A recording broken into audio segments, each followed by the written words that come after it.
16장 박두성 선생 세상에 나오다.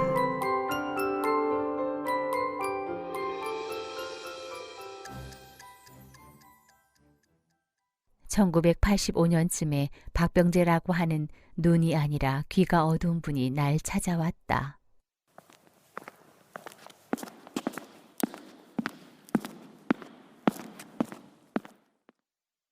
성균관대학교 국문학과 2학년을 다니다가 군대를 갔는데 장티푸스에 걸려서 청각을 잃고 부산 농학교에 선생으로 가서 살고 있습니다. 박두성 선생님의 전기를 쓰고 싶어요. 그런데 돌아가신 지 오래고 어떻게 방법이 없어서 찾아왔습니다. 그러면서 나에게 아버지에 대한 원고를 써주면 자신이 박두성 전을 쓰겠다고 했다. 그 박병재 선생의 목표는 신동아 논픽션 공모전에 투고해서 상을 타고 작가로서의 꿈을 박두성 선생의 전기로 열고 싶다는 얘기였다. 내가 가정주부로서 이렇게 바쁘게 지내는데 그게 가능할지 모르겠네요. 그러나 한번 협력해 보겠어요.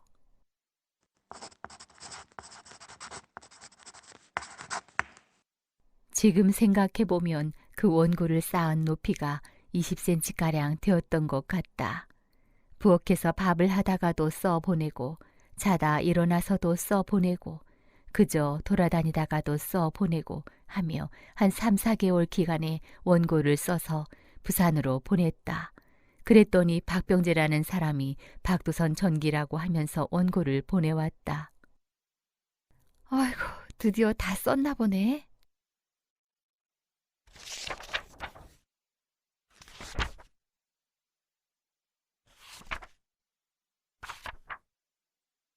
그러고서 읽어보니 어떻게 된 건지 절반쯤 읽는데 가슴에 구멍이 뻥 뚫린 것 같고 너무 어이가 없었다. 생년월일을 맞는데 딴 사람을 그려냈기에 슬퍼서 견딜 수가 없었다. 하도 답답하고 슬픈 마음에 공원에서 점을 치는 정호경이라고 하는 맹인을 찾아갔다. 그 맹인은 시장 뒷골목에 살고 있었다.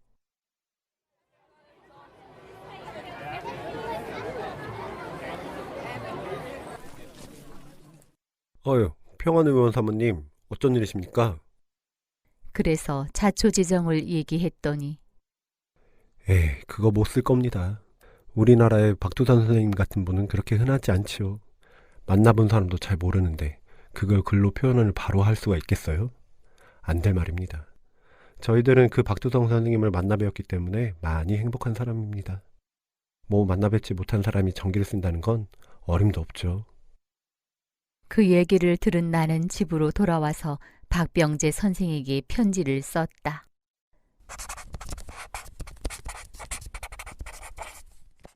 여보쇼, 내가 당신의 원고를 읽다가 하도 답답하여 편지를 씁니다. 당신의 글은 내 아버지가 아닌 다른 사람의 이야기요. 만일 당신이 내가 끝까지 읽을 수 없었던 이 원고를 그냥 신동아 논픽션에 내거나 책으로 낸다면 이 땅에 안 못 보는 식구들이 흰 지팡이를 짚고 쫓아와서 박두선 선생님은 이런 분이 아니라며 덤빌지도 모르오. 나는 이 글이 세상으로 나오는 것을 반대합니다. 그리고 내가 써보낸 원고 전부 보내주시오. 이렇게 편지를 썼다. 그랬더니 그 박병재 선생이 답장을 보냈다. 박정희 선생님의 뜻 잘 알았습니다. 저는 당장 머리를 밀고 술, 담배를 끊고 기숙사로 돌아가 자성을 하면서 다시 쓰기로 결심을 했습니다.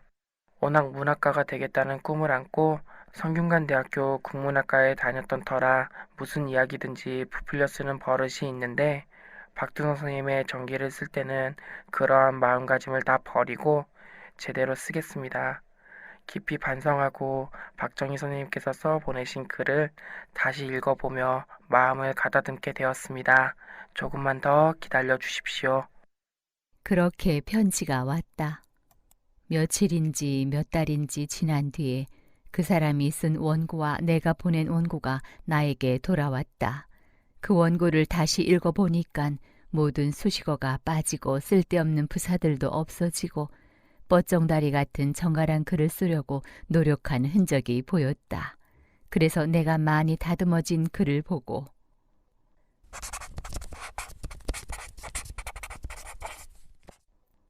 어디 투고하겠으면 하시오. 어찌 살아서 만나보지 못한 사람의 전기를 쓴다는 게 쉽겠소? 그러나 많이 다듬어졌구려. 그렇게 편지를 했고 그 사람은 1985년 제6회 신동아 논픽션 공모전에 당선 작가로 발표가 되었다. 나에게 시상식 날 동아일보에 와서 참석하여 달라고 하여 찾아갔었고 박병재 선생은 나에게 6돈짜리 금반지를 사례로 주었는데 나는 그 반지를 우리 교회 신축하는 데에 벽돌로 바꾸어 헌납하였다. 그 박병재 씨가 쓴 책 이름은 훈민정음 창안자 박두성 전이었다. 그 이후로 한동안 박두성 선생의 일대기는 박병재 선생이 남긴 박두성 선생의 전기가 유일하게 존재하고 있었다.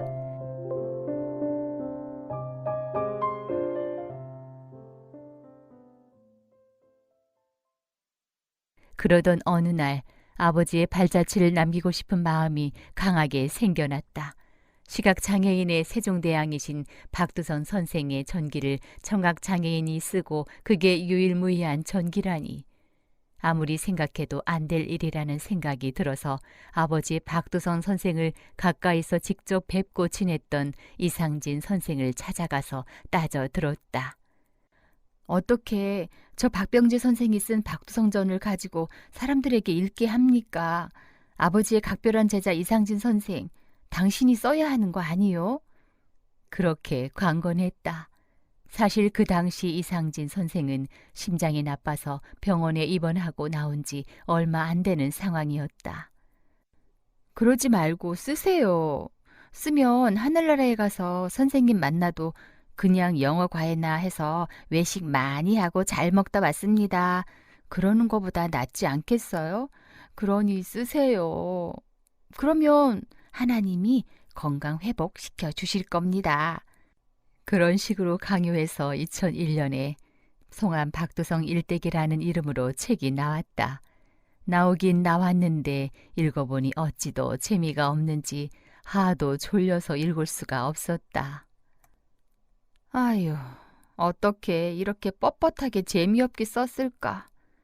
그랬더니 그때 우리 남편이 책을 보고 과연 이상진 선생은 천재다, 잘 썼다, 그러며 칭찬을 늘어놓는 것이었다.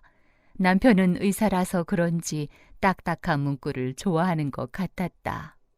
이러나 저러나 안 못 보는 식구가 박두선 선생의 일대기라는 것을 써놓았다는 것과 그 사람이 바로 박두성 선생의 제자였던 것으로 만족하였다.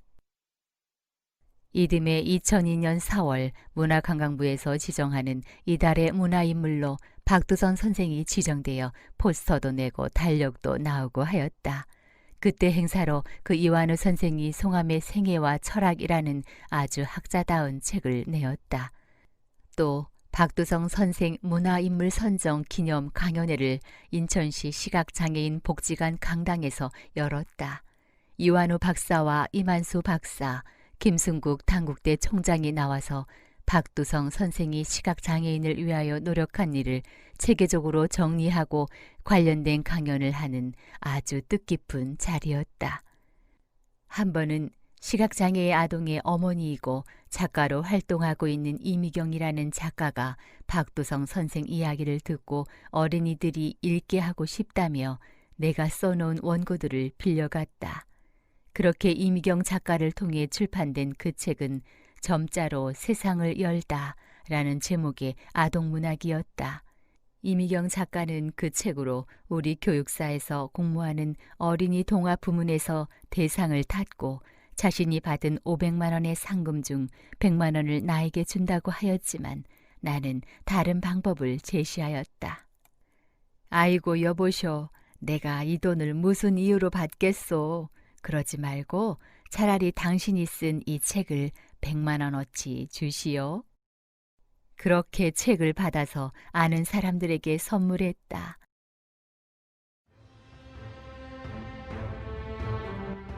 이렇게 한글 점자를 만들기 위해 혼신을 다하고 시각장애인 교육과 생활에 깊이 관여하신 내 아버지 박두성 선생에 대한 이야기는 조금씩 알려지기 시작했고 나는 그러한 일들이 너무나 기쁘기 그지없었다.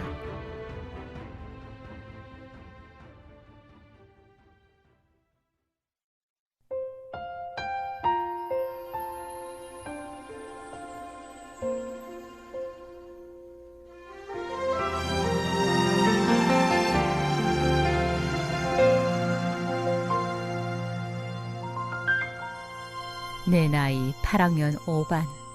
이제 나는 한글 점자 만드신 고집쟁이 박두성 할아버지보다 더 늙었다.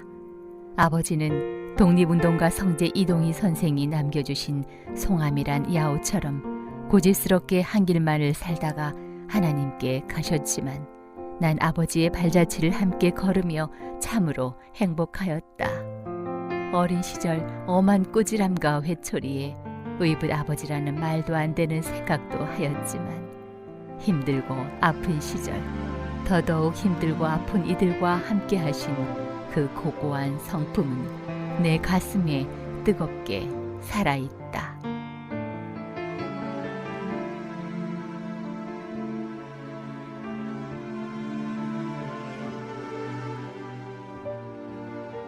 여기까지 내 아버지 박두성의 모든 내용이 끝났습니다.